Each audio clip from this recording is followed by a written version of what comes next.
Hello అండి, welcome back to healthy kitchen. ఈరోజు నేను చేయబోయే రెసిపీ ఏంటంటే సింపుల్గా చేసుకునేది పులిహోర చేయబోతున్నాను. ఎలా చేద్దామో చూద్దాం.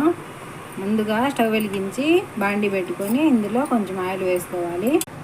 1/2 టీ స్పూన్ మినపగుళ్ళు వేసుకున్నాను. ఆవాలు వేసుకోవాలి, జీలకర్ర, శనగిత్తనాలు వేసుకోవాలి, 2 ఎండుమిర్చి వేసుకోవాలి, తర్వాత ఆనియన్ ఒకటి ఇలా పొడవుగా కట్ చేసుకొని వేసుకోవాలి. కొంచెం పసుపు వేసుకోవాలి, కొంచెం ఇంగు వేసుకుంటున్నానండి. నేను పాలు వేసుకోవచ్చు, లేకపోతే సిప్ వేయచ్చు.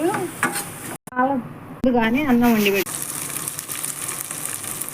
అన్నం మొత్తం ఇలా పొడి పొడిగా కలుపుకోవాలండి. వేసుకొని అన్నం మొత్తం ఇలా కలుపుకోవాలండి.